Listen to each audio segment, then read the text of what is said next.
Hola, bienvenidos a Esquina Literaria. Soy Yolanda Miranda y les estoy compartiendo la lectura de este libro, Los Rockefeller.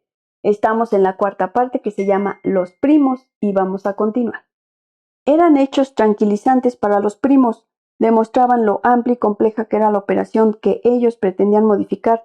En consonancia con sus gustos y sensibilidades, los primos comprendieron que la oficina era un artefacto monumental perfectamente encaminado en la dirección en que lo habían encarrilado sus padres para que fuera viable purificarlo como ellos querían. Los temas que habían planteado en la reunión de 1972 irónicamente recibirían a partir de ahora el trato debido. Era la única institución de la oficina teóricamente controlada por los primos. El fondo de la familia en los años transcurridos desde el inicio de las operaciones, en 1969, se había transformado en una fundación de notable envergadura, el resultado de un legado de $10 millones en el testamento de Martha Bale al morir en 1970. La vida de Junior repartió los $72 millones de su fortuna entre diversas obras filantrópicas de la familia. Desde el principio, algunos primos temieron que el fondo se convirtiese en otra institución Rockefeller de tantas. Marion y su marido escribieron a los otros primos al conocerse los 5 sectores de asignación prioritaria. Estamos muy contentos. Considerando las posibilidades del fondo de la familia, tenemos la profunda esperanza de que sirva la alternativa a los sistemas y modos habituales de subvención. Consideramos que centrarse en la ecología del entorno, por ejemplo, es una idea magnífica, pero solo si se trata, como cualquier otra cosa, que subvencione el fondo, no como los sectores críticos de enseñanza, artes, salud, etc. Opinamos que adoptar semejante actitud que deducimos de las comunicaciones que hasta la fecha hemos tenido respecto al fondo sería desempeñar el tradicional papel filantrópico con un nuevo matiz. Los tiempos requieren algo más que la simple fundación para reducir impuestos. Tal como nosotros lo vemos, el objetivo fundamental sería atacar las auténticas fuerzas políticas y económicas que perpetúan la contribución deductible. Creemos que el fondo tiene la obligación de hermanarse con organizaciones como American Friends Service Committee, Friends of the Earth, Pacific Station, America Documentary Films y subvencionarlas al margen de su condición fiscal. Sin embargo, la mayoría de los primos no se proponían ya insistir en la fidelidad de esos principios, en particular si significaban turbar de nuevo las apacibles aguas en las que hacía poco flotaban. Se acomodaron a lo que consideraban la realidad de la situación, y una muestra de esa realidad era la presencia de David Sr. y de Lawrence en el Consejo de Depositarios y en el Comité Inversor del Fondo.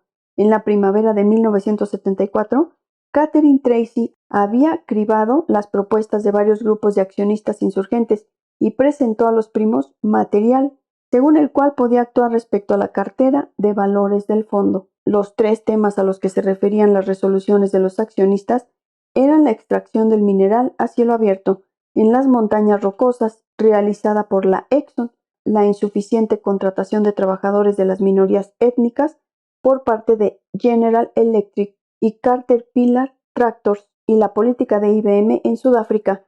El comité inversor del fondo de la familia trató estas cuestiones en una junta directiva. Hubo acuerdo unánime que las explicaciones de Exxon sobre las explotaciones y su promesa de repoblar las zonas excavadas eran aceptables. En el asunto de la contratación laboral de minorías, el comité aceptó la sugerencia de David Sr. en el sentido de que, en lugar de dar poderes a los grupos religiosos contrarios a General Electric y Caterpillar, deberían votar con la directiva y al mismo tiempo escribir una carta oficial poniendo de relieve el compromiso de la familia Rockefeller con la igualdad de oportunidades. Al sugerir uno de los primos que en la carta se incluyera la petición de que las familias expusieran los resultados de sus programas de contrato de minorías en su informe anual, David se opuso diciendo que aquello era pedir demasiado. Jay aprobó la moción de no incluir esta petición en la carta y así quedó aprobado. El tema de la resolución de los accionistas de IBM radicaba en si debía o no darse plena divulgación a la información sobre las actividades de la compañía en Sudáfrica. David sacó a colación un artículo de Fortune en el que se afirmaba que la IBM era una de las empresas más progresistas de Sudáfrica. Los miembros del comité inversor del fondo de la familia se pusieron de su parte cuando afirmó que si votaban con los accionistas disidentes a favor de divulgar la información, parecería que se oponían a la actuación progresista de IBM en los asuntos internos de Sudáfrica. El fondo se limitó a votar el envío de una carta en tono discreto exponiendo su opinión.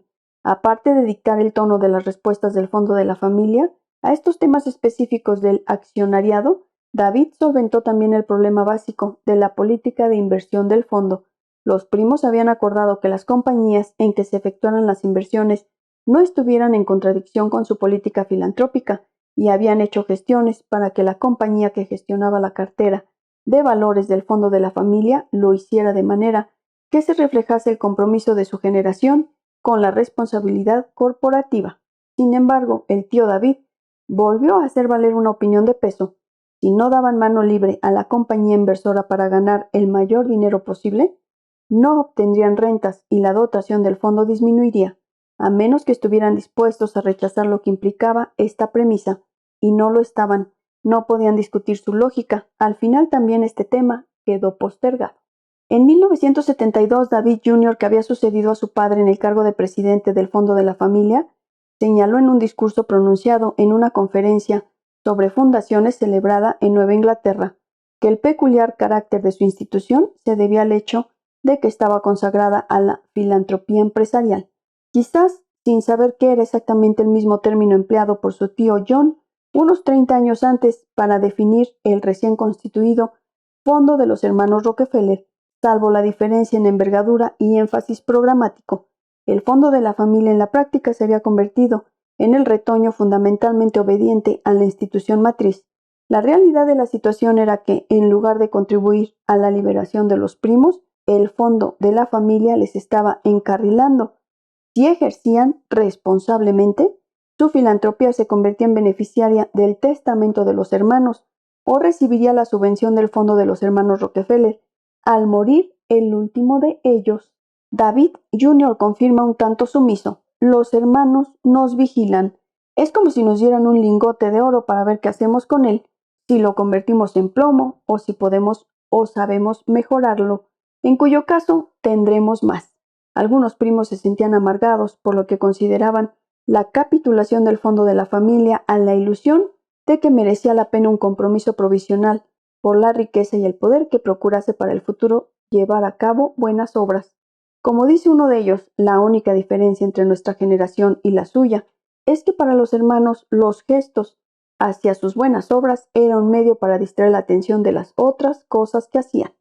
Para nosotros los gestos son gestos, nada más. Los hermanos se habían resignado al hecho de que la personalidad del grupo de los primos se centraría en las obras filantrópicas y que si ampliaban la influencia de la familia, sería únicamente por medio de esa actividad. Hasta cierto punto los primos eran como Junior. En la curiosa dialéctica expresada en las sucesivas generaciones de la familia, su papel constituía en atenuar los pecados de sus padres, pero a diferencia de Junior, sus dádivas no eran más que parte de una redención personal.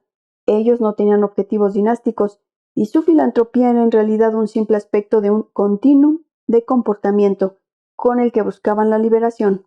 A veces uno de ellos hacía un gesto provocador referido a la filantropía, como en el caso de esta afirmación de Laura: es muy difícil deshacerse del dinero de una manera que haga más bien que mal.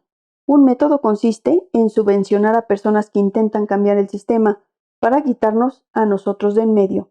Pero en último término, la dádiva ocupaba tan solo una pequeña parcela de las energías de los primos. No tenían intención alguna de volver a abrir la caja de Pandora que habían abierto en 1972. El acta de su reunión de 1974 demuestra que les interesaba más el ejército simbiótico de liberación y otros asuntos que la responsabilidad corporativa. A continuación tratamos de la seguridad personal de la familia.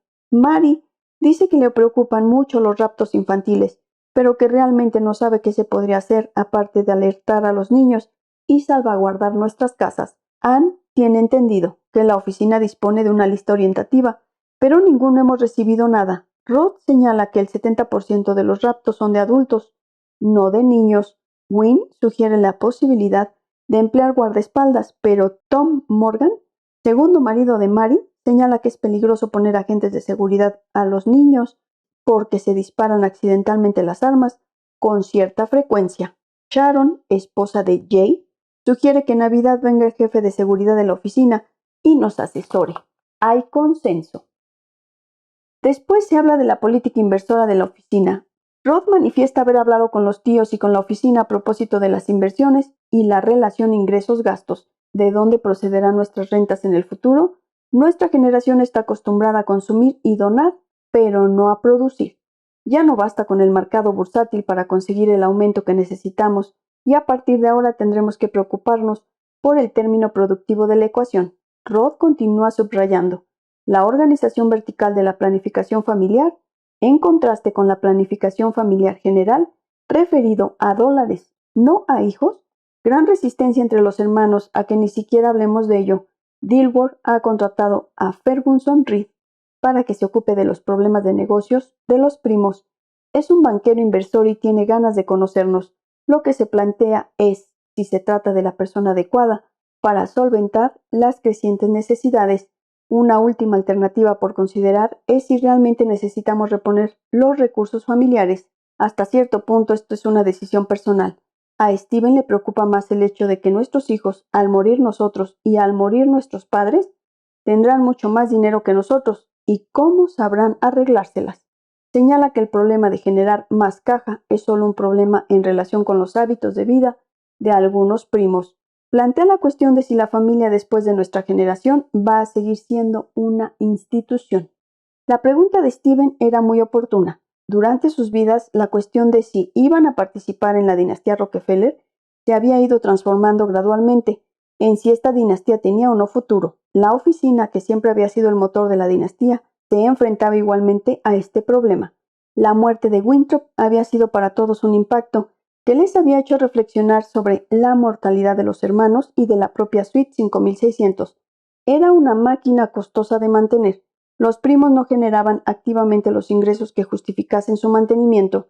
Cada vez se hablaba más de disolver o modificar radicalmente la oficina en cuanto muriera uno de los hermanos. J. R. Dilworth trató de acallar los rumores. Realmente no puede predecirse con exactitud el futuro de la oficina. Depende de cómo evolucionen las cosas. Aun así los primos decidieran desvincularse completamente. Tendrían que volver como mínimo una vez al año, en el momento de la declaración de la renta. Aquí tenemos un servicio para la próxima generación que les resultaría difícil de encontrar. Servicios que no obtendrían en un banquero o un asesor legal corriente. Todo esto está en la oficina. Disponemos del instrumento más idóneo para gestionar la compleja situación financiera en que se encuentran, inversión de sus fondos y de una bolsa aparte, donación de parte de su dinero.